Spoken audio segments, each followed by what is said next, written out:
Pastor Nur. All right, so I'm really excited. It's my first time here in Indonesia. Saya sangat bersemangat, ini adalah waktu pertama kali saya ada di Indonesia. I'd like to thank Pastor Andreas for inviting me here. Saya mau berterima kasih kepada Pastor Andreas yang sudah mengundang saya. It's actually my first time as well to minister outside the Philippines, so it's an honor and privilege for me as Bahkan well. ini adalah pelayanan pertama saya di luar Filipina, jadi ini sebuah kehormatan bagi saya. All right, so we're going to talk about discipleship today. Jadi kita akan bicara tentang pemuritan hari ini. But before we start all of that, I'd like to again introduce myself because you probably are wondering, what's this guy from Manila doing here talking about discipleship? Ya, jadi sebelumnya saya akan perkenalkan saya dulu karena sudah mungkin berpikir ini siapa orang Filipina yang mau ngomong tentang discipleship di sini, pemuritan di sini. Yeah, so my name is Bodhi. I'm from, again, Victory Alabang. A lot of you have met Pastor Ariel already. I work in that church. Ya, namanya Bodhi ya. Kalau di sini mungkin Budi namanya ya. It's a common name here. Budi. Okay. Good name. Is it a good name? Good name. Okay. Dari gereja Victoria Alabang ya, Pastor Ariel gembalanya, kita sering dilayani beliau. All right, so I've been in the discipleship ministry. I work in the discipleship ministry in Victory Alabang, and I've joined the full-time ministry for a year now. I started February last year. Ya, jadi saya baru mulai pelayanan sebagai pelayanan discipleship ini di Victoria Alabang tuh baru setahun. Saya mulai bulan Februari tahun lalu. Yeah, so I actually have a couple of photos. Will our presentation be out? Ya, ada beberapa foto yang saya ingin tampilkan. Oh, there. So I actually have a couple of photos. Before I joined the full-time ministry, I finished computer science in college. Jadi sebelum saya masuk ke pelayanan sepenuh waktu, saya mengambil ilmu komputer di universitas. Yes, and afterwards I worked a year as a programmer, and then afterwards I joined show business in the Philippines. Ya, setelah itu saya bekerja selama setahun sebagai programmer, dan setelah itu saya masuk ke dunia pertunjukan, show business. But I still feel like I'm in show business because I'm surrounded by such handsome and beautiful people. Ya, tapi saya masih rasanya tetap di dunia show business ya, karena dikelilingi wajah-wajah yang cakep-cakep, ganteng-ganteng sini. Can you look at the person beside you? Lihat orang di sebelah saudara. Do they look like movie stars? Kelihatannya bintang film semua kan? Do you agree?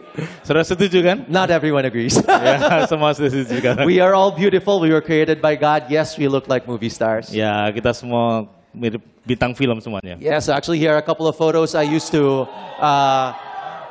act in the television and on stage before the Lord called me to full-time Ya, ministry. sebelum saya tampil di film di TV dan juga di panggung ya, drama gitu ya. Sebelum Tuhan panggil saya di pelayanan sepenuh waktu.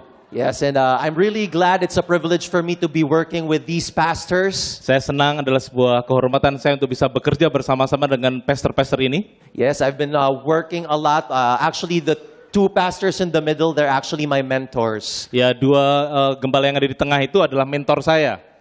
Yeah, so I learned a lot of things. Actually, even before I joined the full-time ministry, I was already a Christian since I was a kid. Ya, sebelum saya masuk pelayanan sepenuh waktu, saya sebenarnya sudah menjadi orang Kristen sejak saya masih kecil. Yes, I come from a Christian family and a family of actors and musicians. Dan saya berasal dari keluarga yang sudah Kristen, dan juga keluarga kami adalah keluarga aktor dan musisi. Yes, so this is actually my family. Ini keluarga saya. Yeah, so my mom, she used to be a model and a beauty queen. Ya, mama saya dulu adalah seorang model dan juga pragawati gitu, ikut kontes kecantikan. This is my dad. He's one of the most respected actors in the Philippines. He's been acting for over 50 years. Ya, ayah saya juga seorang aktor yang dihormati di Filipina karena sudah menjadi aktor lebih dari 50 tahun. Yes, my sister is an actress as well. Some of the guys here met her, and some of the guys are actually looking for her, asking why it's me here and not her. Ya, yang cowok-cowok tadi ya, tanya kenapa yang datang yang cowok aja, yang ceweknya nggak ikut datang gitu kan. Aktris juga saudarinya ini. But it's okay, I'm secure, I am loved by God. Tapi saya merasa aman, saya dikasih Tuhan. And that's my older brother. He actually looks younger than me, but he used to act as well, but now he works in the medical field. Ya, kakak saya yang laki-laki, dia dulu juga seorang aktor, tapi sekarang dia kerja di bidang kesehatan. And again, I'm working in the discipleship ministry in Victory Alabang, and this is my team there. Dan sekali lagi saya melayani di bagian pelayanan pemuritan di Alabang, dan ini tim kami. Please don't mind the powder. We were playing a game when this photo was taken.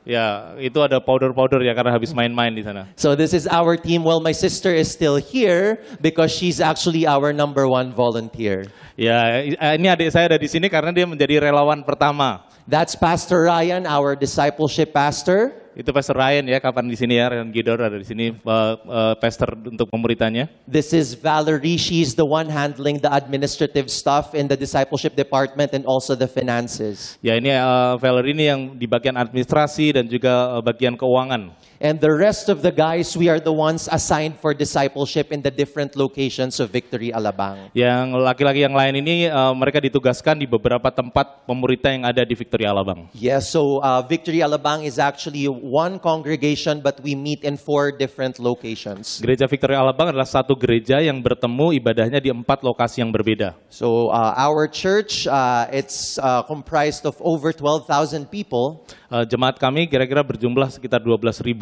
orang. With over 900 leaders. Dan lebih dari 900 pemimpin. So the question is, with all those 12,000 people, who really manages or who really helps them when it comes to their growth? Ya, kalau kita melihat jumlahnya 12.000 ini, kira-kira siapa yang bisa mengatur pertumbuhan ini bisa berjalan dengan baik? Our pastors who are around 15, they can't really meet with all those 12,000 people. Ya, seluruh gembala atau pastornya berjumlah 15 orang dan tidak bisa sungguh-sungguh bisa mengatur begitu banyak orang. And even our team, we can't do that on our own. Dan tim kami juga tidak bisa lakukan sendiri. So I believe it's really important for us to raise other people in the church to help us when it comes to that. Dan itulah pentingnya kita membangkitkan pemimpin untuk menangani masalah demikian. A lot of people think that Christianity is just about accepting Jesus as your Savior, and after that, you just go on continuing living your life. Ya, ada orang Kristen yang berpendapat bahwa kehidupan kekristenan itu hanya menerima Yesus sebagai Tuhan dan Juru Selamat, dan setelah itu hidup seperti biasa lagi. It actually happened to me. I know what Jesus did ever since I was a kid, but growing up, it was just a story for me. I didn't really live it out. Ya, seperti yang saya alami, saya sudah kenal Tuhan sejak kecil, tapi setelah itu ya hidup seperti biasa aja. Tidak seperti ada sebuah kehidupan yang sungguh-sungguh dihidupi. So I had a lot of questions in my mind, like, if really Jesus is with me, how come I don't experience the joy and the peace that He promises in the Bible? Ya, saya ada banyak pertanyaan. Saya bertanya, kalau Yesus itu memberikan sukacita, damai sejahtera, kenapa saya tidak mengalaminya sebagaimana ditulis di Alkitab? I did not know that aside from salvation, He also purchased victory for me in every single situation that I would have in my life. Saya tidak tahu bahwa selain Tuhan memberikan kita keselamatan, Dia juga memberikan kita kemenangan di setiap area kehidupan yang kita hadapi.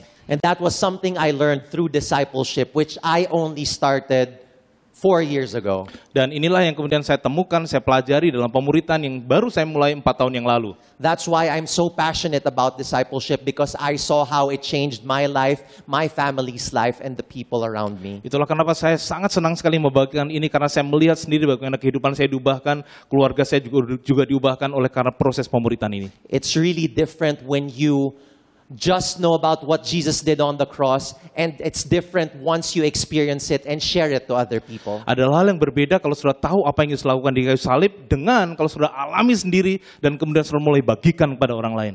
So with all the people in our church, whose job is discipleship really? Dengan semua orang yang ada di gereja kita, sebenarnya tugas siapa sih untuk melakukan pemuritan ini?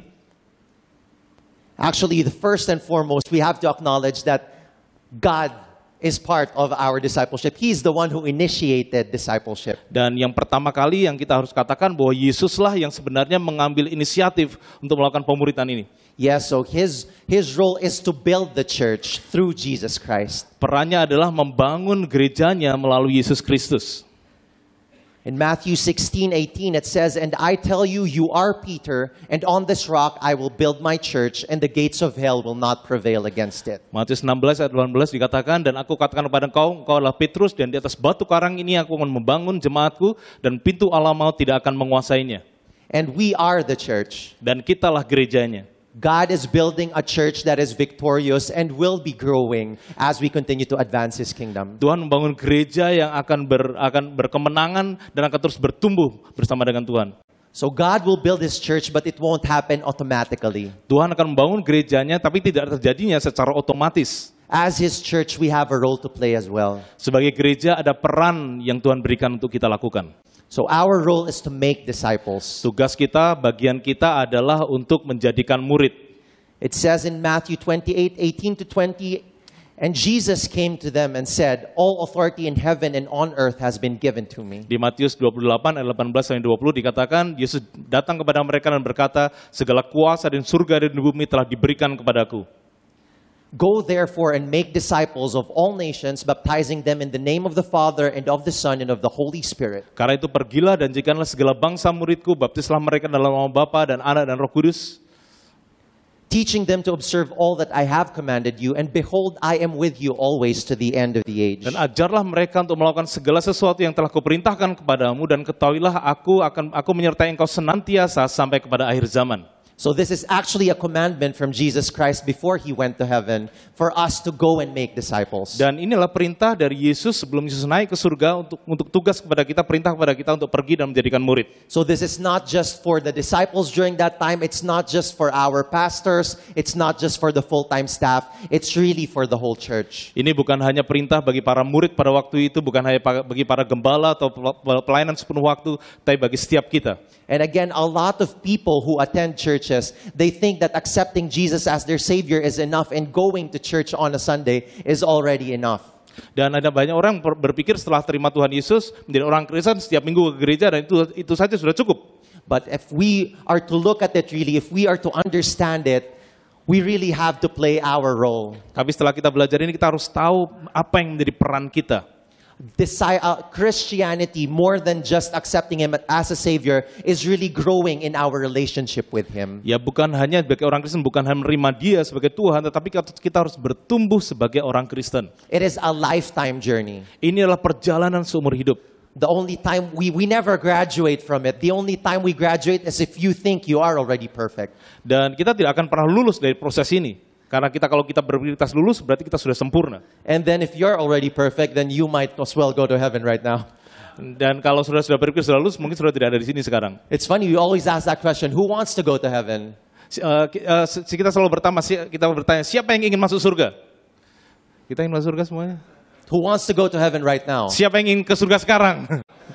Okay, so we have to do our part. We have to continue making disciples. Jadi untuk itu, kalau kita ingin cepat, kita harus melakukan pemuritan. So that we could bring more people with us to heaven. Sehingga kita akan bisa membawa banyak orang ke surga. So a lot of people say, I don't like discipleship. Banyak orang mengatakan, aku tahu pemuritan. It's because they don't understand what discipleship is. Mereka sebenarnya tidak tahu, karena mereka tidak tahu apa itu pemuritan sebenarnya. So before we go to what discipleship is, let's discuss what it is not first. Nah, sebelum kita belajar apa itu pemuritan, kita akan belajar apa itu yang bukan pemuritan. So first, discipleship is not primarily a mentoring program to help Christians become better church members. Jadi pemuritan itu bukan semata-mata sebuah program mentoring untuk menolong orang-orang Kristen menjadi anggota gereja yang lebih baik. A lot of people think, I don't want to go through discipleship. They're just going to indoctrinate me. They're just going to teach me their church culture. Oh, saya nggak mau masuk pemuritan karena mereka akan mengindoktrinasi saya, akan memberikan saya tentang budaya gereja mereka. It will happen along the way, but discipleship is not mainly about that. Ya, itu akan memang terjadi sepanjang jalan nanti, tetapi pemuritan bukanlah tentang itu. And we are not going for becoming better church members. We are going for becoming better Christians, becoming more like Jesus. Ya, kita bukan menjadi orang Kristen yang menjadi lebih baik atau anggota gereja yang lebih baik atau menjadi orang Kristen yang lebih baik setelah itu. So for discipleship, Jesus is our goal.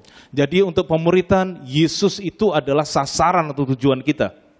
Discipleship is not primarily an advanced course to help Christians know the Bible better. Pemuritan juga bukan semata-mata sebuah seperti kursus lanjutan untuk menolong orang-orang Kristen untuk mengetahui atau mengenal Alkitab lebih baik. So again, other people think, oh, it's just I'm just going to be studying the Bible. I'm not a theologian. They're just going to ask me to memorize a lot of verses. Oh, ada orang berpikir, oh aku nggak mau belajar Alkitab, aku nggak mau jadi seperti ahli teologi dan kemudian menghafalkan ayat-ayat Alkitab. Aku tidak mau seperti itu. I'm already old. My memory is not as sharp as it used to be. Oh, aku sudah lanjut usia, memoriku tidak setajam waktu aku masih muda. I don't think a lot of people here would admit they're old. Ya, saya rasa tidak ada yang terlalu tua di sini ya. And even if you are, Tapi kalau saudara merasa we have the mind of Christ. kalau saudara merasa sudah lanjut, saudara juga memiliki pikiran Kristus. So again, more than just knowing and memorizing stuff, discipleship is really understanding what Jesus said in the heart sense. Jadi melebihi apa yang kita ketahui di pikiran atau kita ingat-ingat dalam ayat-ayat hafalan, tapi sungguh-sungguh firman itu kita akan belajar bagaimana apa yang Tuhan mau katakan melalui firman-Nya ke dalam hati kita. Again, our goal is still Jesus. Kembali, tujuan kita adalah Yesus. Discipleship is not primarily an accountability group to help Christians stay out of sin. Pemuritan juga bukan semata-mata sebuah kelompok pertanggungjawaban untuk menolong orang-orang Kristen tidak melakukan dosa. So a lot of people think I'm going to have a leader and he's just going to watch my every move, waiting for me to stumble. Oh, jadi ada yang orang berpikir, waduh, saya nggak mau pemuritan karena nanti ada pemimpin yang akan ngecek kehidupan saya dan nunggu sampai saya kemudian berdosa. So it's like having your own personal Pharisee. Don't do this, don't do this. Ya, seperti punya orang Farisi ya, pribadi yang katakan jangan ini, jangan lakukan ini. And we don't want to become like that. Kita tidak mau seperti itu kan? Again, we want to stay out of sin, but at the same time, our goal really is to just help each other grow more. Ya, memang kita juga tidak boleh berdosa, melakukan dosa, tetapi tujuan kita adalah untuk kita bertumbuh bersama-sama lebih lagi.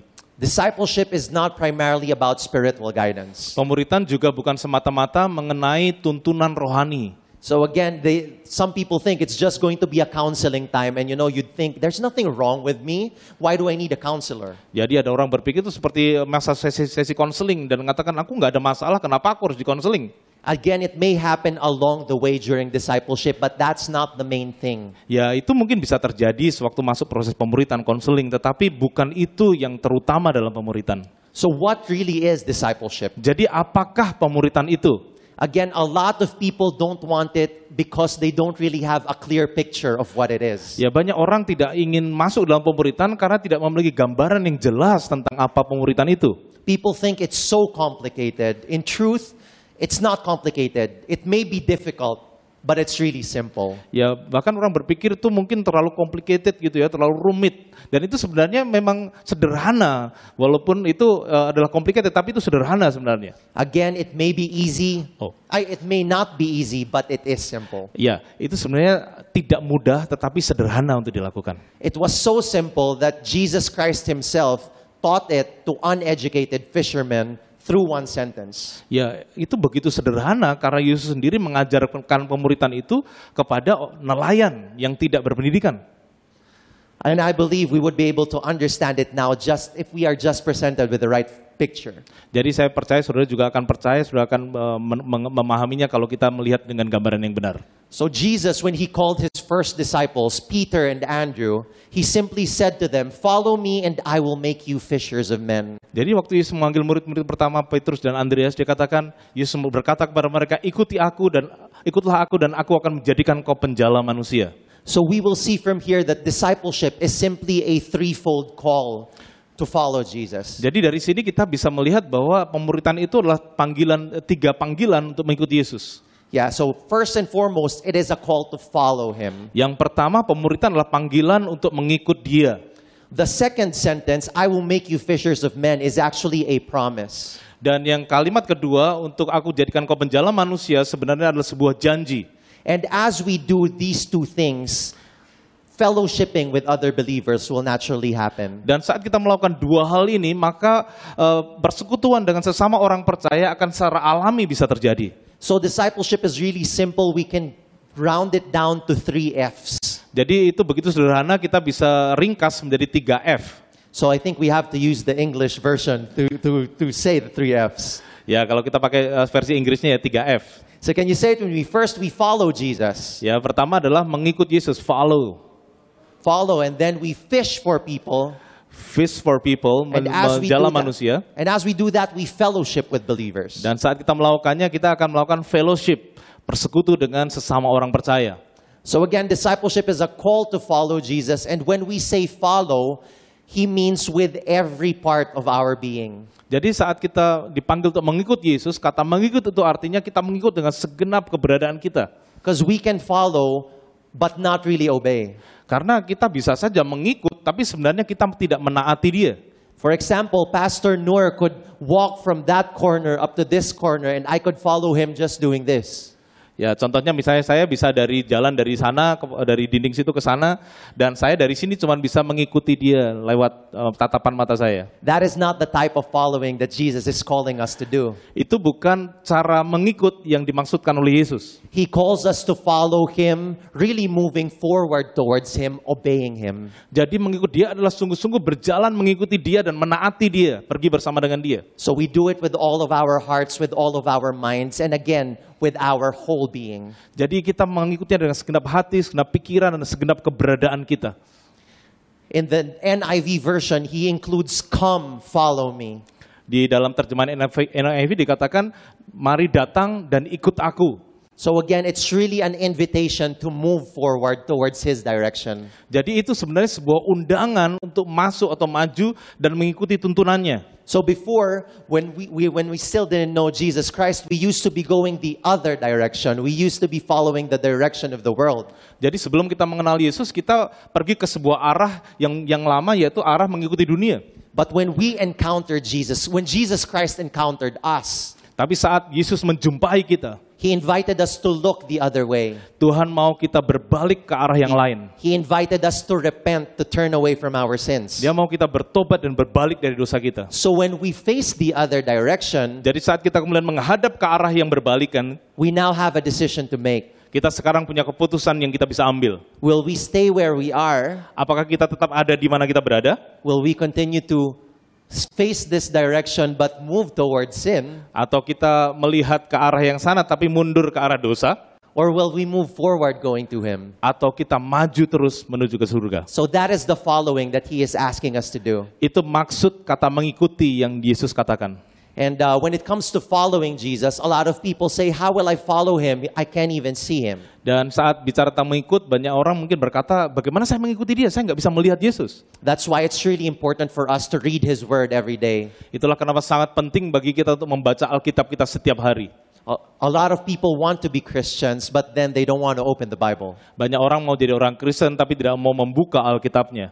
I think we have to look at it differently. Saya rasa kita perlu melihat secara berbeda. When we talk about God's word, we always think about it as just the Bible. Saat kita memikirkan tentang firman Allah, kita kadang berpikir hanya tentang buku Alkitab. That is the written word. Itu adalah firman yang tertulis. But we also know that Jesus Christ was called God's word. Tapi kita juga tahu Yesus juga dikatakan sebagai firman Allah. In John 1:1 it says, in the beginning was the Word, and the Word was with God, and the Word was God. Di Yohanes 1:1 dikatakan pada mulanya adalah firman, firman itu bersama-sama dengan Allah, dan firman itu adalah Allah. And in verse 14 it says, the Word became flesh. Dan di ayat 14 dikatakan firman itu menjadi daging. So every time we open the Bible, let us remember that it's not just a bunch of words and stories. It is actually the voice of Jesus Christ talking to us. Jadi saat kita membaca Alkitab, mari kita ingat itu bukan hanya seperti tulisan yang tertulis, tetapi adalah Yesus Kristus yang sedang mau berbicara kepada kita. Yes, and again, God also sent the Holy Spirit when Jesus Christ already left us. Jadi Yesus juga mengutus Roh Kudusnya saat dia meninggalkan kita dan ke surga. And the Holy Spirit will continue to allow us to understand the Bible and to hear God's voice as we read it. Dan Roh Kudus akan menolong kita untuk memahami Alkitab atau firman Tuhan saat kita membacanya. Another way that we can follow Jesus is through Christians who already went ahead of us. Nah, cara yang lain untuk mengikuti Yesus adalah dengan cara kita belajar dari orang-orang Kristen yang lain yang sudah terlebih dahulu berjalan sebelum kita. So we have a lot of our leaders here that we can look up to and we can imitate. Dan kita memiliki banyak pemimpin di sini yang kita bisa lihat dan kita bisa teladani mereka. In 1 Corinthians 11:1, Paul encourages the Corinthians to imitate him as he continues to imitate Jesus Christ himself. Di 1 Korintus 11 ayat 1 Paulus mengatakan kepada jemaat di Korintus untuk jadilah pengikutku, jadilah orang yang mengikut aku atau meneladani aku sebagaimana saya juga mengikut Kristus. So again, we are called to live differently from the world. We are called to imitate Jesus Christ so that we can inspire others to be like him as well. Ya, kita dipanggil untuk tidak menjadi sama seperti dunia, kita dipanggil untuk mengikut menjadi imitatornya Kristus supaya kita bisa menginspirasi orang lain. And again, as we follow Jesus, as we make decisions different from the world, they would call us weird or they would call us like different or trying to be holy. Ya, saat kita sungguh-sungguh mau hidup mengikuti Yesus berbeda dengan dunia, maka kita akan dengar orang mengatakan kok jadi aneh, kok jadi seperti suci gitu. A lot of people make fun of Christians for making decisions different from the ones they make. Dan ada orang yang mengolok-olok orang Kristen karena membuat keputusan yang berbeda dengan apa yang mereka putuskan. But we should not be ashamed because we are really called to be different. Tapi kita tidak boleh malu karena sungguh-sungguh kita dipanggil untuk berbeda dengan dunia ini. So that we could proclaim the glory of God through our lives. Sehingga kita bisa menyatakan kemuliaan Allah melalui hidup kita. Because discipleship is not just about following Jesus, it's actually helping others and inspiring others to follow Him as well. Karena mengikut Yesus, pemuridan bukan hanya mengikut Yesus, tapi juga menolong orang lain, menginspirasi orang lain untuk juga bersama-sama mengikuti Yesus. So again, as we follow Jesus, we are also called to fish for people. Jadi selain kita mengikut Yesus, kita juga dipanggil untuk menjangkau atau menjala manusia. The gospel is not just for us to keep to ourselves. Injil bukan hanya sesuatu yang hanya kita simpan untuk diri kita sendiri. We are called to share it to other people. Kita dipanggil untuk membagikannya kepada orang lain. Perfect story is Matthew. Yang kisah yang sempurna, yang bagus sekali itu ada di Matius. He was actually a tax collector, a sinner whom Jesus called to follow Him. Ada seorang pemungut cukai yang Yesus panggil untuk mengikut dia. And when he started following Jesus, he threw a party in his house Dan saat dia mulai mengikuti Yesus, dia membuat pesta di rumahnya. so that his other friends who haven't met Jesus yet would meet him. Sehingga teman-teman yang belum bertemu dengan Yesus bisa datang dan bertemu dengan Yesus. Again, if we read Matthew 9:9-13, as Jesus passed on from there, he saw a man called Matthew sitting at the tax booth, and he said to him, "Follow me," and he rose and followed him. Di Matius 9 ayat 9 sampai 31 dikatakan ayat 9, setelah Yesus pergi dari situ, ia melihat seorang bernama Matius duduk di rumah cukai, dan lalu ia berkata kepadanya, "Ikutlah aku," maka berdirilah Matius lalu mengikut dia. And as Jesus reclined at table in the house, behold, many tax collectors and sinners came and were reclining with Jesus and his disciples. Ayat 10, kemudian ketika Yesus makan di rumah Matius, datanglah banyak pemungut cukai dan orang berdosa dan makan bersama-sama dengan dia dan murid-muridnya. And when the Pharisees saw this, they said to his disciples, "Why does your teacher eat with tax collectors and sinners?" Pada waktu orang Farisi melihat hal itu, berkatalah mereka kepada murid-murid Yesus, "Mengapa gurumu makan bersama-sama dengan pemungut cukai dan orang berdosa?" But when he heard it, he said, "Those who are well have no need of a physician, but those who are sick." Yesus mendengarnya dan berkata, "Bukan orang sehat yang memerlukan tabib, tapi orang sakit. Go and learn what this means. I desire mercy and not sacrifice, for I came not to call the righteous, but sinners." Jadi pergilah dan pelajarilah arti firman ini, yang ku kehendaki ialah belas kasihan dan bukan persembahan, karena aku datang bukan untuk memanggil orang benar, melainkan orang berdosa." So Jesus was still saying that over rituals, I prefer really to reach out to these people. Dan Yesus kemudian mengatakan bahwa lebih dari segala ritual agama, saya lebih memilih untuk bersama-sama dengan orang-orang ini. And as Jesus' representatives now, we are called to do that as well. Dan sebagai wakil representasi dari Yesus, kita juga dipanggil melakukan hal yang sama. A lot of people think, I'm not cut out to do that. I'm not exactly perfect. Dan ada orang mengatakan, oh aku tuh nggak cocok untuk melakukan itu, aku nggak bisa melakukan itu. Again, the goal of this is not perfection, but going on the right direction. Ada orang berkata, aku belum cukup baik, belum sempurna. Kembali tujuannya bukan kita menjadi sempurna dan bisa melakukannya, tetapi kita masuk dalam proses ke sana. Because again, we will never reach the point where we're perfect. Karena kita tidak pernah sampai ke titik di mana kita sempurna. Your seatmate may look perfect, Ya, sebelah saudara mungkin kelihatan sempurna, but they're hiding something. tapi mereka menyembunyikan sesuatu.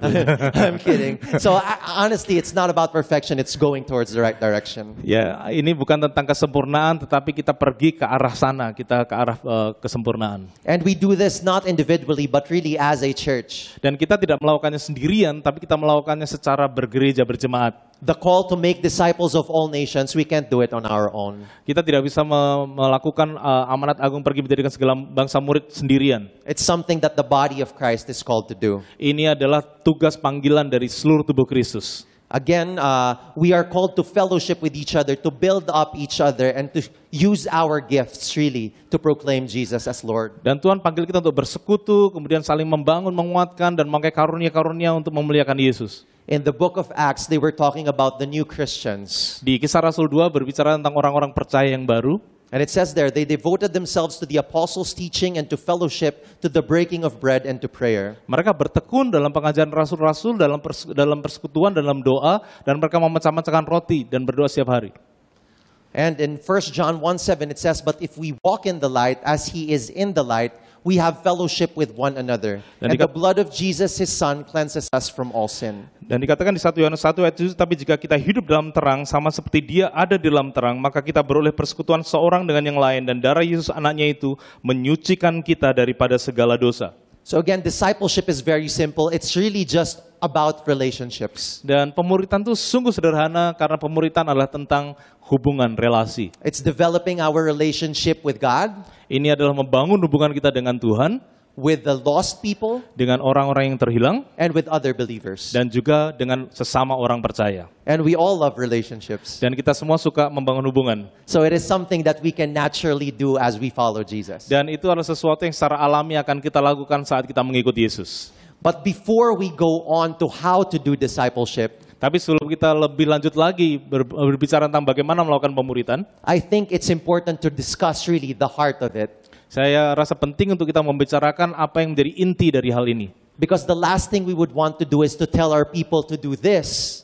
Tapi karena yang terakhir yang kita tidak ingin lakukan adalah kita mengatakan pada orang, mari lakukan ini, Without them understanding the heart behind it. tanpa mereka memahami apa dibalik semuanya ini, alasan dibalik melakukan itu. And more than just information, what we would want to impart to them really is the heart of Jesus Christ. Dan lebih daripada memberikan informasi, mengajar, kita ingin membagikan hati Yesus akan hal ini. Because at the end of the day, that is what is going to change people. Karena pada akhirnya itulah nanti yang akan bisa mengubahkan orang. So again, before going to the process and strategy of how to do discipleship, let's go through some basic foundational principles first. Jadi sebelum kita masuk ke metode, ke strategi bagaimana melakukan pemuritan, mari kita masuk ke hal-hal yang mendasar ini terlebih dahulu. Let us remember that every person is valuable to God. Mari kita ingat bahwa setiap orang itu berharga bagi Tuhan. You see, the value of something is dictated by how much someone is willing to pay for it. Ya, harga seseorang itu ditentukan seberapa banyak orang bersedia membayarnya. And Jesus Christ paid for the life of each and every person with his life. Dan Yesus membayar jiwa atau hidup setiap kita dengan hidupnya sendiri. So yes, while it is true that we are special to God, Jadi memang betul kita ini spesial di mata Allah, everyone else is special in his eyes. tapi semua orang yang lain juga spesial di matanya Tuhan. Even your enemies, Bahkan musuh saudara, even your boss, bahkan bos saudara, even your noisy neighbors. bahkan tetangga saudara yang berisik. Remember, every time we walk outside there, every person we lock eyes with is someone that God loves. Setiap kali kita keluar sana dan kita bertatapan mata dengan orang lain, itu semua adalah orang-orang yang dikasihi Allah. And the only way they will find out about that is if we share it to them. Dan bagaimana mereka tahu hal itu saat kita membagikan Injil kepada mereka. It's written in John 3:16, "For God so loved the world that he gave his only son, that whoever believes in him should not perish but have eternal life." Yohanes 3 ayat 16, karena begitu besar kasih Allah akan dunia ini sehingga dia memberikan anak yang tunggal, sehingga setiap orang yang percaya kepadanya tidak binasa melainkan beroleh kehidupan yang kekal. In Matthew 9:36, Jesus also saw the crowds, and he had compassion for them because they were harassed and helpless like sheep without a shepherd. Di Matius 9 ayat 36, dan Yesus melihat orang banyak itu dan tergeraklah hatinya oleh belas kasihan karena mereka seperti lelah dan terlantar seperti domba tanpa gembala. So you see, the heart of God is really for the lost. Jadi sungguh-sungguh hati Allah adalah bagi mereka yang terhilang. And you know, he is our Father, and you know, whatever is important to you is also important to him. Dan dia adalah Bapa, apa yang itu penting bagi saudara itu penting bagi dia. So my prayer is that the same thing, what is important to him, we will also value. Dan doa kita adalah apa yang itu penting bagi dia, kita juga harus hargai. Next principle, every church, campus ministry, and small group can grow. Prinsip selanjutnya adalah setiap gereja, pelayanan kampus, dan kelompok kecil itu semuanya bisa bertumbuh. So it's not a question of if, it's a question of when it will grow. Sorry, is the question? It's not a question of if it will grow, it's a question of when it will grow. Jadi pertanyaannya bukan apakah ini bisa bertumbuh, tapi kapan itu bisa bertumbuh. It is God that decides when it will grow. Adalah Allah yang menentukan kapan itu bisa bertumbuh. In 1 Corinthians 3:6-8, it says, Paul planted, Apollos watered, but God gave the growth. Di 1 Korintus 3 ayat 6 dikatakan, aku menanam, Apolos menyiram, tapi Allah yang memberi pertumbuhan. So neither he who plants nor he who waters is anything, but only God who gives the growth. Karena itu yang penting bukanlah yang menanam atau yang menyiram, melainkan Allah yang memberi pertumbuhan.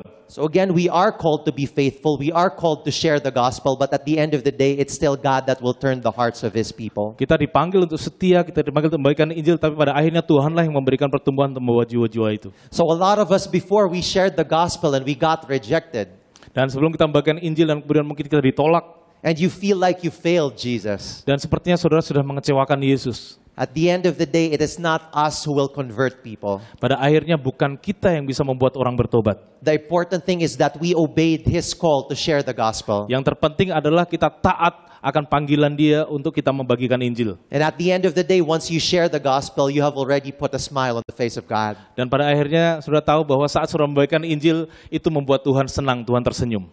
And that seed that you planted will be in the heart of that person. Dan benih yang saudara tabur itu akan tertanam di hati orang itu. So some people will accept the gospel right away when you share it to them. Ada orang yang langsung bisa terima Injil saat kita membagikan. Some will accept 2 weeks after. Beberapa mungkin baru menerimanya 2 minggu lagi. Some will accept 2 years after. Bahkan 2 tahun setelahnya. But again, the important thing is that you planted a seed. Dan yang terpenting bagi kita adalah kita sudah menabur benih. And we know that the word of God will not return to Him void. Dan kita tahu firman Allah yang keluar dari mulut Tuhan tidak kembali dengan sia-sia. So our groups, our church, it can actually grow 3 ways. Dan gereja kita, kelompok kita akan bisa bertumbuh dengan 3 cara. It can grow larger. Itu akan bertumbuh lebih besar, It can also grow stronger bisa bertumbuh lebih kuat, and more influential. atau bertumbuh lebih berpengaruh. And all of those things is not for our pride. Dan itu semuanya bukan untuk kesombongan kita. It's not to say that we're the biggest church here in Indonesia or in Manila. Untuk kita bisa katakan, oh ini gereja yang terbesar di Indonesia atau di Manila. God brings all of those people so that we can work together to advance His kingdom. Tuhan bawa orang-orang semua supaya kita bisa bekerja bersama-sama dan memperluas kerajaannya. Every minister should prepare others to minister. Setiap pelayan harus mempersiapkan orang lain juga untuk melayani. So again, we are not really introducing something new when we talk about discipleship. Ya, apa yang kami tidak memperkenalkan sesuatu yang baru saat kami membagikan tentang pemuritan. We are just actually going back to the original structure that Jesus modeled to His disciples. Kita hanya membagikan kepada metode yang original yang dulu Yesus sudah bagikan. So when we talk about ministers, we are talking about our pastors, our leaders, our full-time staff. Ya, kalau kita bicara minister, pelayan, kita bicara soal gembala sidang, para pastor, para staff full time. They are not called to do the ministry alone. Mereka tidak dipanggil untuk melakukan pelayanan sendirian. What they are actually called to do is to equip every attendee in the church Tugas mereka, panggilan mereka adalah untuk memperlengkapi setiap orang yang datang ke gereja. to do the same things that they are doing. Untuk melakukan hal yang sama yang mereka lakukan. Because again, that is what we are called to do. Itulah kenapa Tuhan panggil kita. But it will take our attendees as well to open their hearts and to open their minds and to embrace really the call of Jesus Christ to go and make disciples of all Ya, nations. diperlukan juga hati yang terbuka, mata yang terbuka untuk setiap anggota jemaat untuk bisa melakukan pemuritan juga. In Ephesians 4:11-12, Paul says, "And He gave the apostles, the prophets, the evangelists, the shepherds and teachers to equip the saints for the work of the ministry, for building up the body of Christ." Efesus 4 ayat 11 dan 12, dan ialah memberikan baik rasul-rasul maupun nabi-nabi, baik pemberita-pemberita Injil maupun gembala-gembala dan pengajar-pengajar untuk memperlengkapi orang-orang kudus bagi pekerjaan pelayanan bagi pembangunan tubuh Kristus. So again, we are thankful for our pastors because we have events like this where we can really grow more as Christians. Kita bersyukur memiliki gembala-gembala sehingga kita ada di sini, kita bisa bertumbuh dan lebih maju lagi dalam kehidupan kita sebagai orang Kristen. And would really help us fulfill God's purposes for us. Dan itu menolong kita untuk bisa menggenapi rencana Allah dalam hidup kita. Every disciple should make disciples. Setiap murid harus menjadikan murid. So all of us are called to raise leaders as well. Setiap kita juga dipanggil untuk membangkitkan pemimpin juga. But before we can raise leaders, we have to be disciples ourselves first. Tetapi sebelum kita membangkitkan pemimpin, kita sendiri harus menjadi murid terlebih dahulu. So again, let us not say that I'm not equipped, I'm not perfect. Ya, kembali, jangan katakan bahwa saya tidak sempurna, saya belum diperlengkapi. Let us remember that God does not call the equipped. Dan kembali, buat Tuhan tidak dipanggil untuk memperlengkapi. He equips those whom He have called. Dia memperlengkapi orang yang dipanggilnya. So yes, you might not see yourself doing it now, but as you continue to follow Him, to surrender to Him, He will transform you to become that person. Ya, mungkin saudara belum melakukan itu, tapi saat saudara mengikut dia, saudara akan diubahkan, ditransformasi untuk bisa melakukan itu. If we look back in the life of Peter, he started out as an uneducated fisherman. Kalau kita melihat kehidupan Petrus, dia memulai sebagai seorang nelayan yang tidak berpendidikan. But as he spent time with Jesus for 3 years, he turned from a fisherman to a preacher man.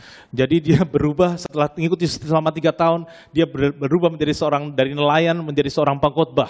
He actually preached the gospel for the first time and 3,000 people surrendered their life to Jesus Christ. Dan dia berkhotbah pertama kali membagikan Injil dan kemudian pertama kali yang dilakukan dan 3.000 orang bertobat. And that's a wonderful thing because now you preach 3,000 sermons and only one person surrenders their life. Ya, masalahnya sekarang sering kita berkhotbah di depan 3.000 orang tapi hanya satu orang yang bertobat. So just like Peter who was transformed that way, God can do the same thing in your lives. Sama seperti Tuhan mengubahkan kehidupan Petrus, Tuhan juga bisa mengubahkan kehidupan saudara. So you are called to make disciples no matter what your age is, no matter what your work, no matter where you are. Ya, Tuhan panggil setiap kita untuk menjadikan murid, tidak peduli latar belakang saudara, umur saudara, atau apapun yang saudara miliki saat ini. Again, the Great Commission is for everyone. Kembali, amanat agung itu bagi setiap orang. Now that we have discussed these basic foundational principles, we can go to the process of discipleship already. Nah, setelah kita membicarakan tentang dasar-dasar pemuritan, kita bisa akan belajar tentang proses pemuritan itu. And this is the process that we use in every nation. Dan ini adalah proses yang kami pakai di Every Nation. One thing we have to understand though is, again, while we have this process, let us not forget the heart of discipleship. Ya, kembali kita selalu diingatkan saat kita melakukan proses ini, jangan kita lupa apa yang menjadi inti dari pemuritan itu. So the power of process, because lost people matter to God, we said a while ago, they are valuable, we engage our culture and community. Ya, karena jiwa-jiwa yang terhilang itu penting bagi Allah, kita perlu engage, kita perlu terlibat dengan budaya dan komunitas kita. We reach out and connect to them so that we can speak God's love to their lives. Kita menjangkau dan melakukan koneksi dengan mereka sehingga kita bisa berbicara kepada Tuhan kepada mereka. Because every church and small group will grow as it is built on Christ, we establish biblical foundations. Karena setiap gereja atau kelompok kecil akan bertumbuh saat itu dibangun di atas Kristus, maka kami membangun atau meneguhkan dasar-dasar Alkitabiah. So again, we don't just call them to accept Jesus Christ as their personal Lord and Savior, Jadi kita tidak hanya memanggil mereka untuk menerima Yesus sebagai Tuhan dan Juru Selamat, but as they make that decision, we help them follow His commandments and know His commandments as well. tapi setelah itu kita tolong mereka untuk bagaimana mengikuti, menaati perintah-perintahnya juga.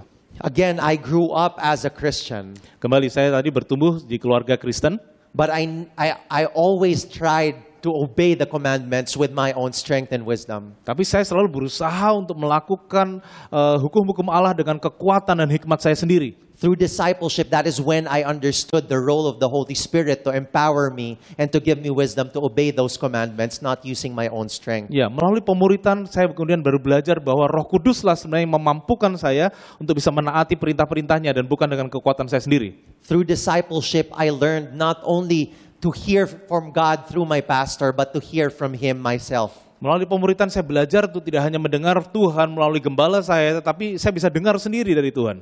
So really, it's all about connecting people to Jesus Kembali, ini adalah tentang menghubungkan orang dengan Yesus. and establishing the right biblical foundations in their life so that when times of trial will come, they would know how to deal with it. Dan kembali juga untuk membangun dasar-dasar yang kuat yang Alkitabiah dalam hidup mereka, sehingga ada masalah atau tekanan dalam hidup mereka, mereka bisa tetap kuat dalam Tuhan.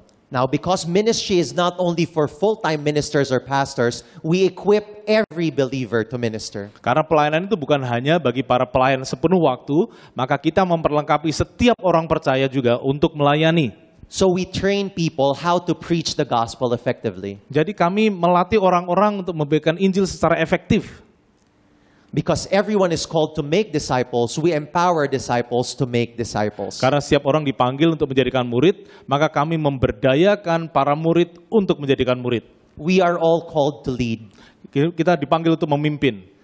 Whether we like it or not, we have influence. Entah kita suka atau tidak, kita memiliki pengaruh. And we can use that influence to raise up other people who would make disciples as well. Dan kita bisa memakai pengaruh kita untuk membangkitkan orang lain untuk juga menjadikan murid. So through these 4 principles, we actually made a discipleship process. Dengan 4 prinsip ini, sebenarnya kita sudah melakukan proses pemuritan itu. This is actually the process that we use. Ini adalah proses yang kami pakai. So first we engage our culture and community. Yang pertama, kami melibatkan diri dengan budaya dan komunitas. That is the first step of the discipleship process. Ini adalah langkah pertama dari proses pemuritan. And once they accept Jesus Christ as their personal Lord and Savior, we establish them with biblical foundations. Dan saat mereka menerima Yesus sebagai Tuhan dan Juru Selamat, kami meletakkan dasar-dasar Alkitabiah dalam hidup mereka. We point them back to the Bible. Kami arahkan mereka untuk kembali ke Alkitab. we teach them that, again, don't just trust what your pastor said, that you are already saved. Dan mengatakan jangan hanya percaya apa yang gembala saudara katakan bahwa saudara sudah selamat. We teach them to believe the promises of Jesus Christ. Kami ajarkan mereka untuk mempercayai janji-janji dari Tuhan Yesus. And then we equip believers to minister. Dan kemudian kami memperlengkapi orang percaya untuk melayani. And then finally, we empower disciples to make other disciples. Dan kemudian kami memberdayakan para murid untuk menjadikan murid. So again, this process is very simple. Every one of us can go through it and do it ourselves. Proses ini sederhana, setiap kita bisa melakukannya, melaluinya sendirian. And we believe that this process, the main situation where it can be done is through small groups or life groups. Dan proses ini sebagian besar bisa dilakukan dengan baik di dalam kelompok-kelompok kecil. That's why, aside from our weekend church services, Oleh karena itu di samping ibadah-ibadah akhir mingguan kami, we encourage the people in our church to keep discipling within the week as well. kami mendorong setiap orang untuk melakukan pemuritan di dalam tengah minggu di hari-hari biasa juga. Because again, our pastors can't talk to each new person all the time. Karena gembala-gembala kami tidak bisa melayani atau berbicara kepada setiap orang. But as the church, we can do that. Tetapi sebagai gereja, kita semua bisa melakukannya. My prayer is that we would not be just Sunday churchgoers, Doa kami adalah kita tidak hanya menjadi para pengunjung atau orang yang pergi ke gereja setiap hari minggu, but we would really fulfill the way that God called us to be a family. tetapi Tuhan mau kita memenuhi panggilan untuk sebagai keluarga. Every time we go to church on Sunday, let us view it as if it is our home. Setiap kali kita datang ke gereja hari Minggu, mari kita melihatnya sebagai ini adalah rumah kita. And I believe that when people come to our home, we would want to entertain them and make them feel welcome. Dan sama seperti kalau ada orang bertamu di rumah kita ingin menjamu mereka, membuat mereka merasa nyaman di rumah kita. So every time we see a new face, let us engage them. Jadi setiap kali kita melihat pada wajah baru, mari kita kenalan dengan mereka. Let us allow them to experience the love of Jesus Christ through us. Dia izinkan mereka juga mengalami kasih Allah dalam hidup mereka melalui kita. So you see, when we talk about discipleship, it's not just about people outside the church, Jadi kalau kita bicara pemuritan bukan hanya orang di luar gereja, but also the people who are attending the church. tapi juga dengan orang-orang yang sudah datang ke gereja. Because again, we have a lot of people who are Sunday Christians. Karena kita juga tahu ada orang-orang yang hanya menjadi orang Kristen hari Minggu. And as the ones called by God, we will help equip them and we will help empower them to follow Jesus as Dan well. kita juga dipanggil kemudian memperlengkapi mereka untuk juga mengikuti Yesus juga. So in Manila, that's what we do. We empower our leaders to lead other people to discipleship as well. Dan di Filipina juga kami dorong setiap para pemimpin untuk juga kemudian memimpin dan menjadikan murid.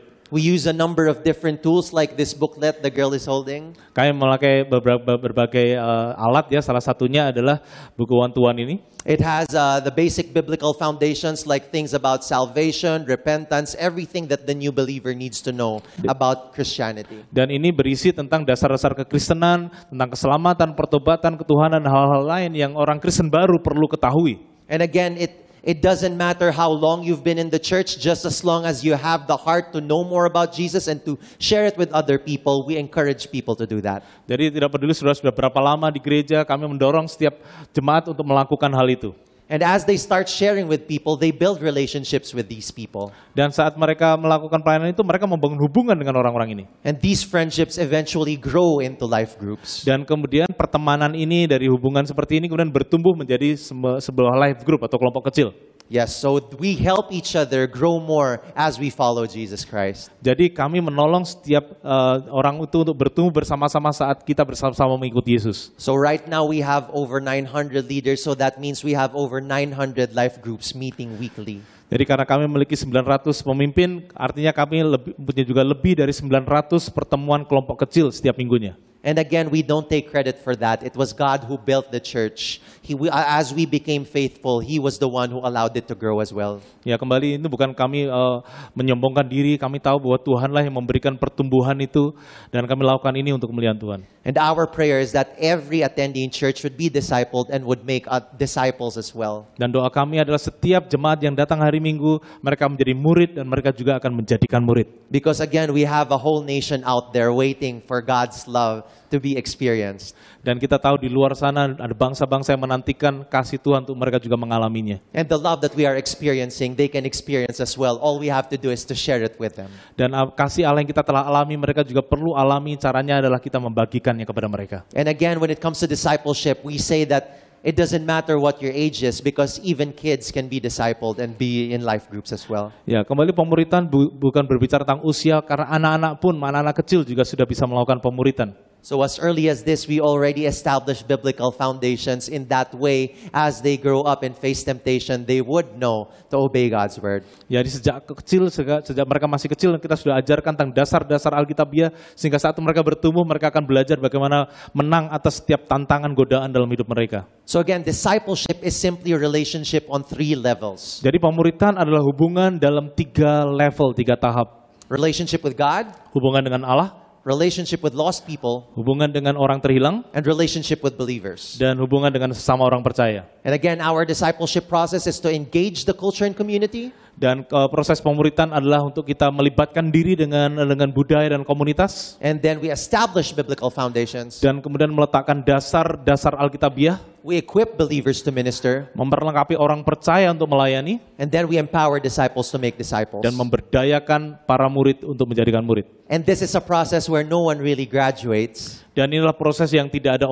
seorang pun akan bisa lulus. It is a journey that we go through our entire lives. Dan itu adalah perjalanan yang kita akan ikuti seumur hidup kita. So now let's just spend a couple of minutes, maybe 1 minute each, get a partner and just discuss with them how has your view of discipleship changed after what we talked about. Jadi kita akan melakukan diskusi ya, saudara cari partner, cari orang di sebelah saudara, dan masing-masing mungkin bisa sharekan tentang pertanyaan ini. Bagaimana pandangan pemuritan saudara sudah berubah nggak setelah hari ini? Apa yang berubah setelah kita belajar hari ini? Ada nggak yang berubah atau sudah pelajari lah tentang pemuritan hari ini? Tolong bagikan 1 menit masing-masing orang kepada di sebelah saudara. Okay, partner 1, you can start sharing now. Ya, saudara mulai membagikan. Siapa dulu yang mau bagikan ya? 1 orang 1 menit saja. Apa yang sudah berubah sekarang tentang konsep pemuritan? Okay.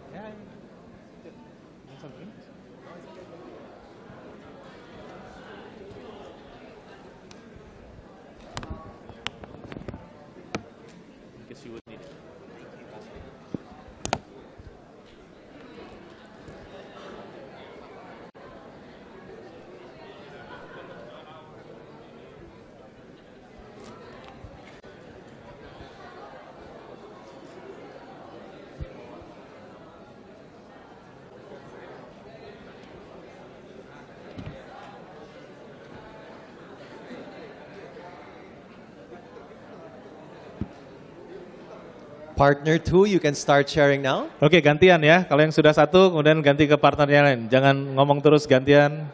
Izinkan yang 1 untuk bagi.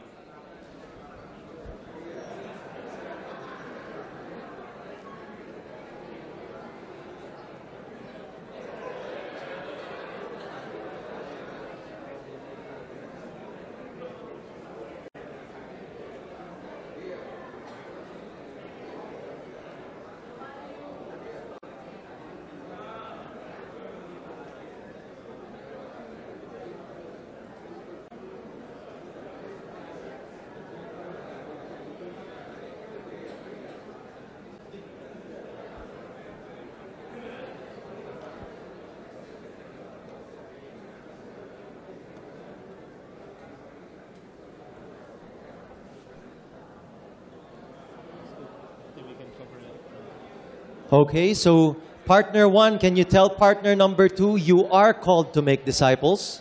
Oke, yang pertama katakan kepada sebelahnya, engkau dipanggil untuk menjadikan murid. Katakan kepada sebelah saudara. And tell the other partner, you too. Dan katakan kepada sebelahnya, kamu juga. Yes, and we believe as we continue to do this, really God would send more people our way so that we could share the gospel to them. Jadi kalau kita terus melakukan ini, saya percaya Tuhan akan membawa orang-orang datang pada hidup kita dan kita akan bagikan Injil kepada mereka. Which leads us to session 2. Dan kita masuk ke bagian kedua, saudara. Again, the first step of our discipleship process is to engage the culture and community. Ya, tahap pertama dari proses pemuritan adalah untuk kita melibatkan diri kita dengan komunitas dan lingkungan komunitas dan budaya kita.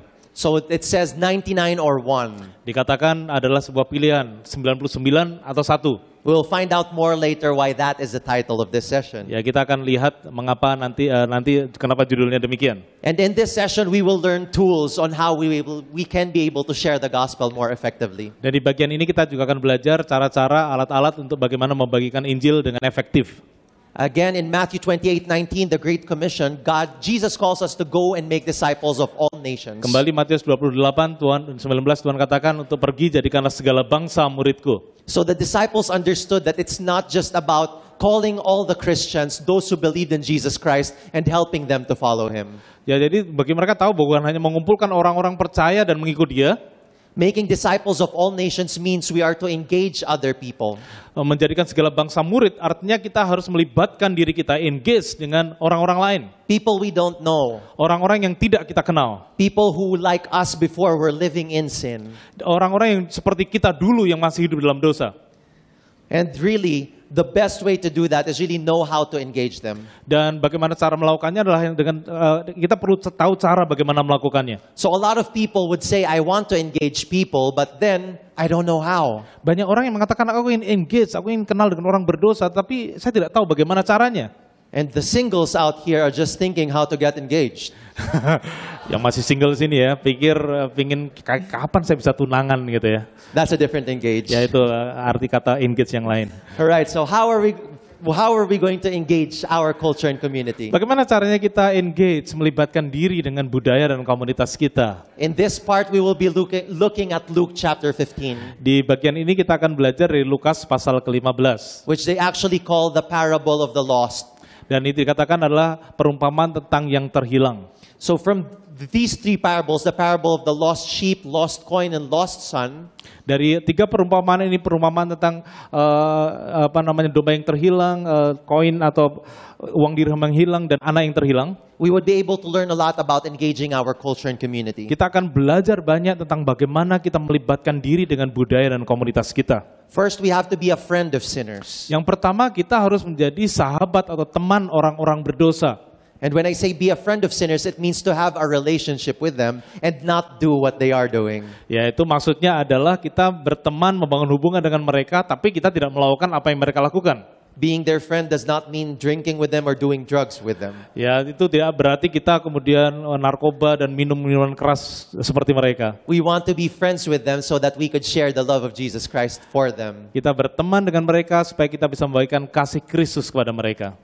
In Luke 15 verses 1 to 2, it says, Now the tax collectors and sinners were all drawing near to him. And the Pharisees and the scribes grumbled, saying, This man receives sinners and eats with them. Lukas 15 ayat 1 dan 2, para pemungut cukai dan orang-orang berdosa biasanya datang kepada Yesus untuk mendengarkan dia. Maka bersungut-sungutlah orang-orang Farisi dan ahli Taurat. Katanya, ia menerima orang-orang berdosa dan makan bersama-sama dengan mereka. They were actually talking about Jesus Christ and how he spent most of his time with sinners and people who were hated by the communities. Dan mereka bersungut-sungut karena Yesus itu menghabiskan banyak waktu dengan orang-orang berdosa dan orang-orang yang dibenci oleh masyarakat waktu itu. In Luke 7:34 it says, The Son of Man has come eating and drinking, and you say, Look at him, a glutton and a drunkard, a friend of tax collectors and sinners. Dan dikatakan di Lukas 7 ayat 34 bahwa anak manusia datang untuk makan dan minum, dan kau mengatakan, lihat dia pelahap dan peminum, sahabat dari pemungut cukai dan orang-orang berdosa. So Jesus Christ earned that title, the friend of sinners. Jadi Yesus itu dikenal atau dijuluki sebagai sahabat orang berdosa. And it wasn't one of those moments where they say birds of the same feather flock together. Itu tidak dikatakan pada saat seperti ada perkataan yang mengatakan bahwa burung dengan bulu yang sama itu ngumpul sama-sama. He was actually talking with them and building relationship with them so that he can inspire them to follow him as well. Jadi yang dilakukan adalah dia sedang berbicara, bangun hubungan dengan mereka sehingga mereka nanti bisa mengikuti apa yang dia katakan. Again, it says in the Bible, Jesus came to seek and to save the lost. Kembali di Alkitab dikatakan dia datang untuk mencari dan menyelamatkan yang terhilang. So again, what is valuable to him, we value as well. Jadi apa yang berharga bagi dia, kita juga hargai. So a lot of Christians think, now that I'm a Christian, I'll stay away from my old friends. Ada orang Kristen mengatakan, setelah saya jadi orang Kristen, maka saya akan tinggalkan atau pisahkan diri saya dengan orang-orang lama saya. I don't want to hang out with them. Saya tidak mau lagi hangout, cangkruk dengan mereka. That is not what we are called to do. Itu bukan panggilan kita. Again, we are to use the relationships, the connections that we have with them Kita harus memakai hubungan untuk kita bisa membangun hubungan dengan mereka. to influence them to follow Jesus. Untuk mempengaruhi mereka untuk mengikuti Yesus. Which leads us to the next point, which is leave the 99. Dan itu masuk ke poin berikutnya yaitu meninggalkan ke-99. So what is the 99? Apakah itu 99? And it's actually referring to another parable in Luke chapter 15, the parable of the lost sheep. Dan itu mengacu kepada perumpamaan di Lukas 15, perumpamaan tentang domba yang hilang. It says there, what man of you having 100 sheep, if he has lost one of them, does not leave the 99 in the open country and go after the one that is lost until he finds it? Ayat 3 dan 4 dikatakan, lalu ia mengatakan perumpamaan ini kepada mereka, siapakah di antara kamu yang mempunyai 100 ekor domba, dan jikalau ia kehilangan seekor di antaranya, tidak meninggalkan yang 99 ekor di padang gurun, dan pergi mencari yang sesat itu sampai ia menemukannya. Again, for us Christians, it's so easy to be comfortable inside the church. Kembali, sebagai orang Kristen, kadang kita sudah cukup nyaman tinggal di gereja bersama-sama dengan orang percaya. Let us not forget that there are a lot of people there who are lost who matter to our shepherd. Mari kita tidak lupa bahwa di luar sana begitu banyak orang terhilang dan itu berharga di hadapan Tuhan. So actually we are called to step out of our comfort zones. Jadi sebenarnya kita dipanggil untuk keluar dari zona nyaman kita. The thinking where I don't want to talk to random people, Pemikiran yang mengatakan aku nggak mau bicara dengan orang yang tidak aku kenal. or I even heard some people not wanting to share the gospel to their enemies so they'd go to hell. Jadi ada orang juga mengatakan saya nggak mau bagikan Injil kepada musuh saya karena supaya dia masuk neraka aja. It's actually funny, my director, she got divorced from her husband. Ya, yang lucu cerita di mana direktur sutradara saya itu bercerai. When she got saved, she told her kids, never tell your father about Jesus Christ. Saat dia bertobat, dia katakan pada anak-anaknya, jangan ceritakan tentang Yesus kepada ayahmu itu. He has to pay for what he did to me. Dia harus membayar apa yang dia lakukan kepadaku. Thank God they're sharing the gospel to him right now. Ya, puji Tuhan sudah bagikan Injil sekarang kepada dia. So again, it means leaving our comfort zones, Itu artinya meninggalkan zona nyaman kita. putting Jesus and his kingdom first. Dan carilah dahulu Yesus dan kerajaannya terlebih dahulu. Again, this is just like us going out on a mission. Itu seperti kita sedang keluar dalam sebuah misi. When we talk about missions, we think about going to other countries. Kalau kita bicara misi, kita memikirkan kita pergi ke negara lain. Yes, but actually, we are already on a mission where we are planted right now. Tapi sebenarnya kita sudah dalam misi di mana kita ditanam atau berada saat ini. So your mission field can actually be your office, Jadi ladang misi saudara bisa jadi itulah kantor saudara, it can be your homes, atau rumah saudara, it lingkungan can be saudara, your school or your campus. atau di kampus atau sekolah saudara. So God calls you to share the gospel there. Jadi Tuhan panggil saudara untuk membagikan Injil di sana. And when we talk about going out of our comfort zones, Dan kalau kita berbicara keluar dari zona nyaman kita, Jesus actually modeled it for us. Jesus actually modeled it for us. Yesus sebenarnya sudah menjadi model, menjadi teladan untuk kita. He left his privileges in heaven Dia meninggalkan segala keistimewaannya yang di surga to come down here, untuk datang ke sini, to be mocked, to untuk be kemudian ridiculed, to be dihina, killed diejek, bahkan kemudian dibunuh for our sins. untuk dosa-dosa kita. And now out of his discomfort, Dan keluar dari zona nyaman itu, we're now enjoying the benefits of it, kita sekarang bisa menikmati keuntungan dari hal itu. knowing that we have eternal life in him. Dan mengetahui kita memiliki kehidupan kekal dalam Dia. Don't quit until the lost are found. Selanjutnya adalah jangan menyerah jangan berhenti sampai mereka ditemukan. We have to be persistent. Kita harus persisten. We have to do everything that we can to be able to share the gospel to them. Kita harus lakukan semua hal yang kita bisa lakukan untuk bisa membagikan Injil kepada mereka. So even if they reject the gospel, Bahkan jika mereka menolak Injil, even if they don't want to hear us speak anymore, bahkan kalau mereka tidak ingin mendengar lagi, we continue praying for these people. kita akan terus berdoa untuk orang ini. We never give up on them. Kita tidak akan menyerah untuk mereka. Just like the stories in Luke chapter 15, Seperti di kisah di Lukas 15, it says the shepherd did not stop looking until he found his lost sheep. gembala itu tidak berhenti untuk terus mencari sampai dia menemukan domba yang hilang itu. And the woman who lost her coin, Dan perempuan yang kehilangan uang dirham itu, she did everything to look for it as well. dia juga melakukan semuanya untuk mencari yang hilang. So again, this may call us to engage the lost and to build long-term relationships with them. Dan itu berbicara tentang kita connect dengan mereka, engage dengan mereka, dan juga membangun hubungan jangka panjang dengan mereka. So it's not just about going to a person and then randomly telling him, oh, you know what Jesus Christ has done for you? Dan itu bukan berbicara tentang kita ketemu dengan orang secara acak gitu ya, dan katakan apakah kau tahu apa yang Yesus lakukan buat hidupmu? There are times when we would need really to engage with them to do the things that they love doing so that we can be able to share the gospel to them. Bahkan kadang-kadang kita harus melakukan hal-hal yang mereka suka lakukan supaya nanti kita bisa membangun hubungan dan membagikan Injil kepada mereka. That's why we have a lot of programs where, for example, in the campuses, we do volleyball or basketball clinics. Jadi kami memiliki banyak program, kalau misalnya di kampus kami ada klinik atau pelatihan volleyball atau basketball. Or we even sometimes go to the areas where there are poor people and we feed them first. Atau kadang-kadang kami pergi ke daerah-daerah miskin dan memberi mereka makan di sana. And after that, we talk about their life first. Dan kemudian kita berbicara terlebih dahulu tentang kehidupan mereka. And then after that, that's when we share the gospel. Dan baru setelah itu kami membagikan Injil. They say that people really don't care how much you know Dikatakan bahwa orang tidak peduli seberapa banyak engkau tahu, until they know how much you care. sampai mereka tahu seberapa banyak saudara peduli kepada mereka. So we are to show them first how much we care Jadi kita harus tunjukkan kepada mereka terlebih dahulu bahwa kita sungguh-sungguh sangat peduli before we share the gospel to them. sebelum kita membagikan Injil kepada mereka. So that could mean sometimes you would feel, is this person abusing me? Dan kadang orang mengatakan, oh orang ini seperti melecehkan saya. This person is testing my patience. Itu orang ini seperti sedang menguji kesabaran saya. I've spent so much on this person and he's hopeless. Saya sudah membagikan begitu banyak waktu dengan orang ini dan orang ini nggak ada harapan. Again, there is nothing impossible with God. Kembali, tidak ada yang mustahil bagi Tuhan. He can turn even your mom or your father.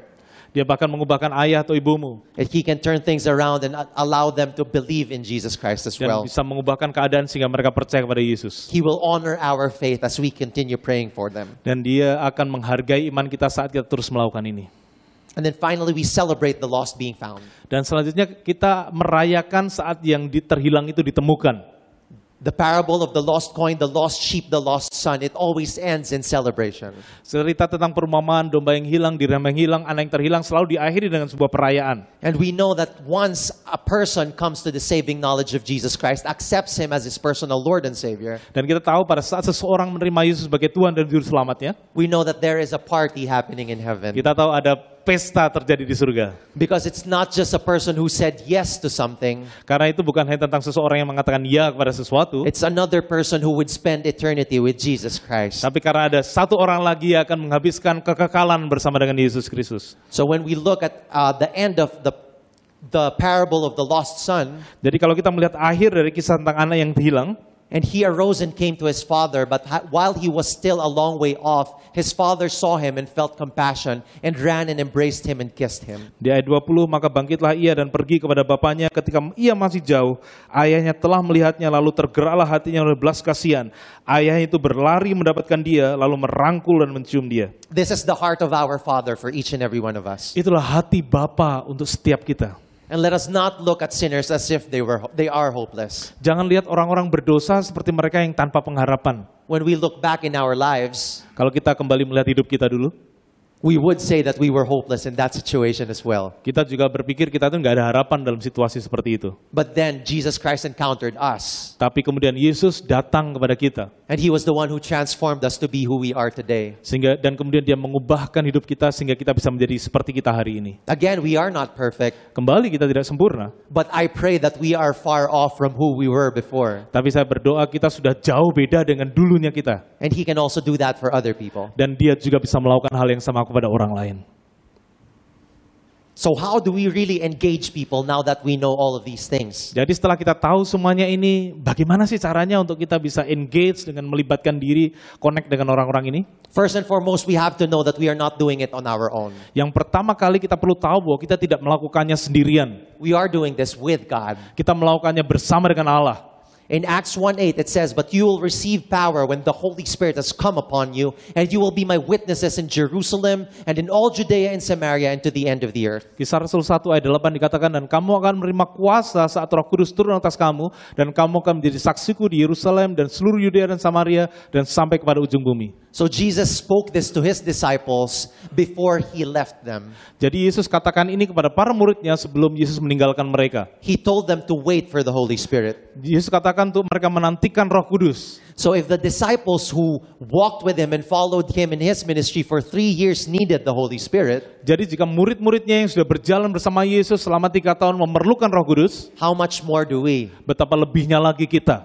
And the good thing is that he promised the Holy Spirit to every believer. Dan yang luar biasa adalah dia menjanjikan Roh Kudus itu kepada setiap orang percaya. The Holy Spirit will be the one to give us the wisdom and the heart to share the gospel to others. Roh Kuduslah yang akan memberi kita hikmah dan juga hati untuk membagikan Injil. He will give us the words even when we don't know what to say. Dia akan memberikan kita kata-kata untuk kita ucapkan pada saat kita tidak tahu bagaimana mengatakannya. So again, it is important if we want to engage people, we build relationships. Dan kemudian kalau kita ingin melibatkan diri dengan orang, kita harus membangun hubungan dengan mereka. Again, the example of Matthew where he used his relationship with other people to share the gospel to them through a party he threw. Jadi kembali ke kisah tadi ya Matius, di mana Yesus memberikan contoh untuk pemungut cukai itu membuat pesta untuk murid-muridnya sehingga mereka bisa bertemu dengan Yesus.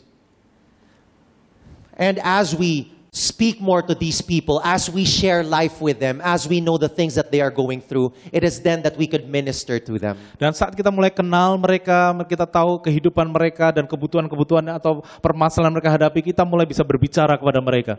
There was a cousin I had who was a Jehovah's Witness before. Ada satu sepupu saya yang adalah pengikut saksi Yehova. And no matter how much we invited them to church, they didn't come. Dan betapa kami sudah undang dia untuk datang gereja, dia tidak pernah mau datang. But we just continued spending time with them. Tapi kami terus memberikan waktu dengan mereka.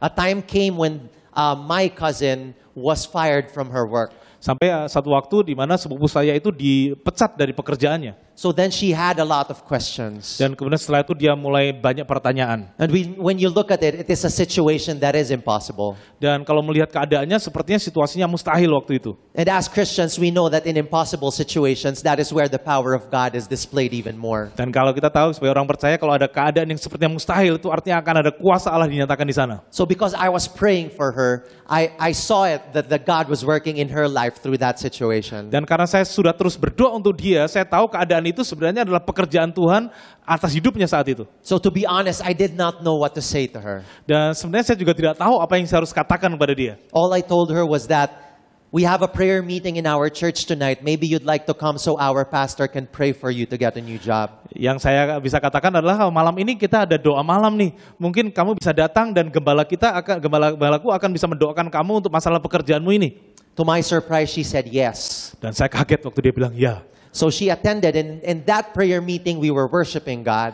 Dan dia kemudian datang, dan dalam ibadah doa itu kami menyembah Tuhan. And in the middle of the meeting, people started to speak in tongues. Dan di tengah-tengah penyembahan, orang mulai berbicara dalam bahasa roh. So I was really scared. I was thinking, oh no, she all the more say no because she might be weirded out. Oh, saya mulai takut, waduh, aduh, nanti dia malah justru pikir kita nih aneh nih. So as all of these things were happening, I was just keeping myself quiet. I was just looking at her, checking her reaction. Dan waktu itu terjadi, saya cuma diam saja dan kemudian lihat dia reaksinya gimana nih.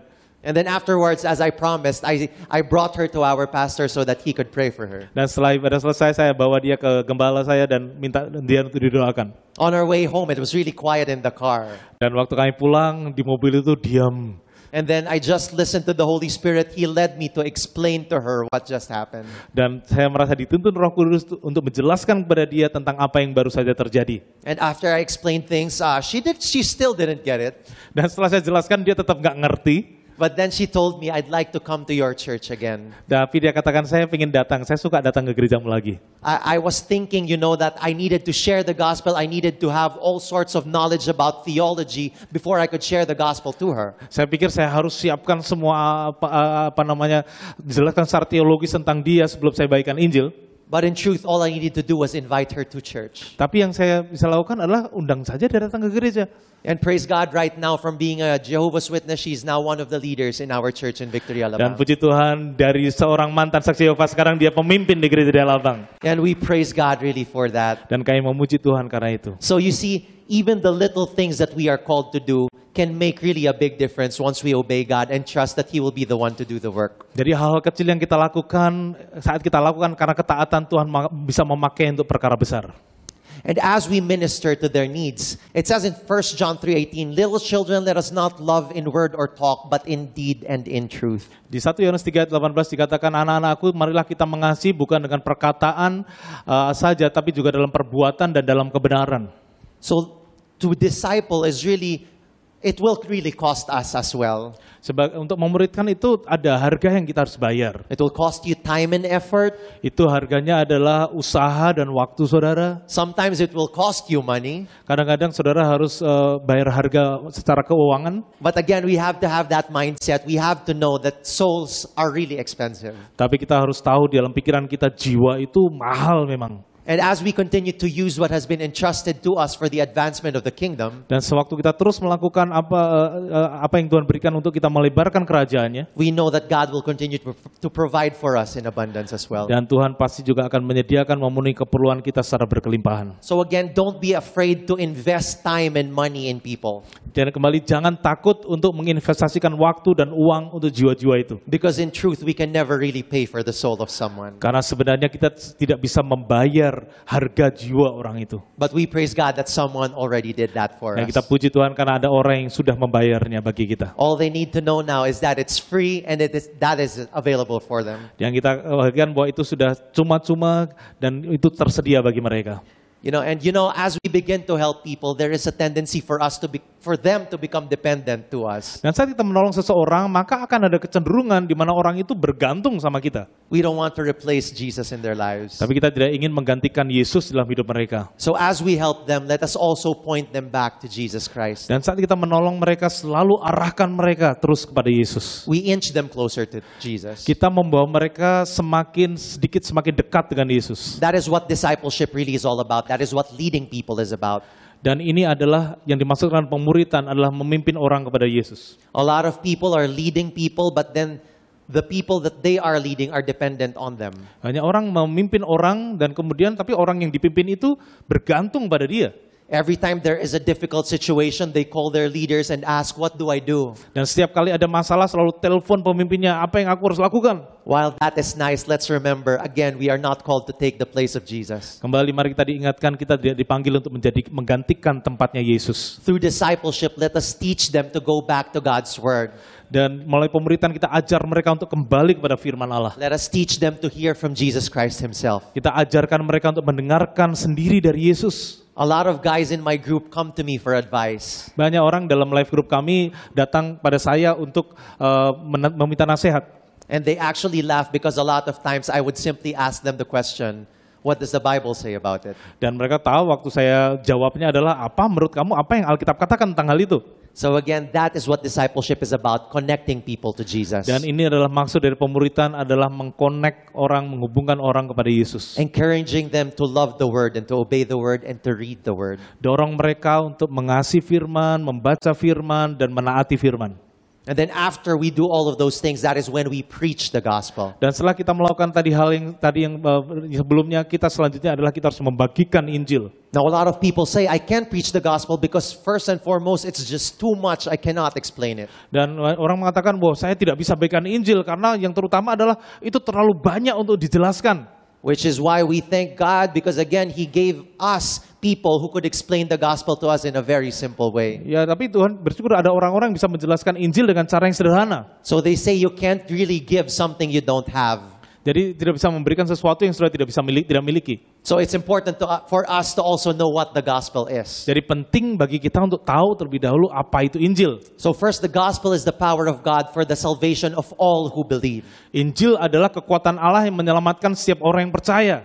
That is written in Romans 1 chapter 1 verse 16. Itu tertulis di Roma 1 ayat 16. Again, it is for everyone who believes. Itu Injil adalah bagi setiap orang yang percaya. The gospel is the message of reconciliation. Injil adalah berita pendamaian. Again, because of our sin, we were separated from God. Kembali, karena dosa dulu kita terpisah dari Allah. But because of what Jesus Christ has done on the cross, tapi karena apa yang Yesus lakukan di kayu salib, we were reconciled with the Father. Kita diperdamaikan kembali dengan Bapa. 1 Corinthians 5:18-20 says, All this is from God, who through Christ reconciled us to himself and gave us the ministry of reconciliation. Di 1 Korintus 5 ayat 18-20 dikatakan, dan semuanya dari Allah yang melalui Kristus memperdamaikan kita kepada dirinya dan memberikan kepada kita pelayanan pendamaian. So all of us were given that ministry. Setiap kita diberikan pelayanan tersebut. A lot of people out there think that God is so far off from them. Banyak orang di luar sana berpikir bahwa Tuhan itu jauh di atas sana. They think that they have to do all sorts of crazy stuff. They think that they have to really obey all of the commandments before they can earn the love of Jesus for them. Mereka berpikir mereka harus melakukan banyak hal supaya mereka bisa mendapatkan kasih dari Allah. They just need someone to tell them that instead of us reaching out to Christ, He was the one who first reached out to us. Yang kita perlu bagikan adalah daripada kamu berusaha menjangkau Allah, kebenarannya adalah Allah yang turun menjangkau kamu. And the gospel is the reason we engage culture and community. Dan Injil itu adalah alasan kita melibatkan diri dengan budaya dan komunitas. We go out there not just to meet new friends, Kita di luar sana bukan hanya ketemu teman baru, so that we can grow our social circles. sehingga kita bisa membuat lingkaran sosial kita bertambah besar. We go out there because we want to share the gospel to them. Kita keluar sana karena kita ingin membagikan Injil kepada mereka. Again, this is the first step of the discipleship process. Kembali, ini adalah langkah pertama, step pertama dari proses pemuritan. Unfortunately, some people get stuck in this process. Sayangnya kadang ada orang-orang yang berhenti di proses ini. They keep engaging people until it's 5 years already and they're still in the engaged mode. Ya, mereka terus-menerus melibatkan diri, engage dengan orang selama 5 tahun dan terus di sana. Again, we just use this to share the gospel to others. Kembali, tahap ini adalah tempat di mana kita membagikan Injil kepada mereka. Paul says in 1 Corinthians chapter 9, to the weak I became weak, that I might win the weak. I have become all things to all people, that by all means I might save some. Di 1 Korintus 9 ayat 22-23 katakan, bagi orang yang lemah aku menjadi lemah, supaya aku bisa memenangkan mereka yang lemah. Aku menjadi segala sesuatu untuk semua orang, supaya dengan demikian aku bisa menyelamatkan beberapa di antara mereka. So again, he stepped out of his comfort zone. He gave up some things. He spent time with these people, all for one purpose, and that is to share Jesus Christ to them. Jadi dia keluar dari zona nyamannya, kemudian menjadi seperti itu dengan satu tujuan, supaya orang diselamatkan. So what really is the gospel? Jadi apa sebenarnya Injil itu? Rice Brooks gave us a very clear definition. Rice Brooks memberikan kepada kita definisi yang sangat jelas. It says the gospel is the good news that God became man in Jesus Christ. Injil adalah kabar baik bahwa Allah menjadi manusia di dalam Yesus Kristus. He lived the life we should have lived, Dia menghidupi sebuah kehidupan yang kita seharusnya hidupi. and he died the death we should have died in our place. Dan dia mati dalam sebuah kematian yang seharusnya kita alami untuk menggantikan tempat kita. 3 days later, he rose from the dead, 3 hari kemudian dia bangkit dari kematian, proving that he is the Son of God, membuktikan bahwa dia adalah anak Allah, and offering the gift of salvation dan menawarkan karunia keselamatan to anyone who repents and believes in him. kepada setiap orang yang mau bertobat dan percaya kepadanya. So again, I'm not saying that you memorize this word per word. Ya, saya tidak mengatakan sudah harus menghafalkan ayat ini kata demi kata. But then again, it would help us if we had a clear definition of the gospel so that we can clearly share it to other people as well. Tapi penting kita memiliki pengertian yang jelas tentang apa itu Injil, sehingga kita bisa menjelaskan Injil juga dengan jelas kepada orang lain. Because if it's not clear for us, it wouldn't be clear for them. Karena kalau bagi kita tuh belum jelas, kita nggak mungkin bisa menjelaskan kepada orang lain. So I encourage everyone to just, copy this, take a photo of this, so that in a way you would have that clear understanding of the gospel. Ya, terserah saudara mungkin bisa catat, bisa foto, nanti filenya juga tersedia untuk saudara bisa mengerti, memahami apa itu Injil. Are we doing good so far? Saudara baik-baik saja? Oke? That's great. So now that we know what to do, why we engage, again, it's so important that we know the heart of what we are doing. Dan kembali kita sudah belajar apa itu pemuritan, bagaimana kita melibatkan diri, kita perlu juga kembali diingatkan tentang apa itu pemuritan yang sebenarnya. Because again, we would want the people to know what the heart of Jesus behind everything is. Dan karena kita ingin tahu tentang supaya orang-orang tahu apa yang menjadi hati Yesus dari semua hal ini. So now we will come up.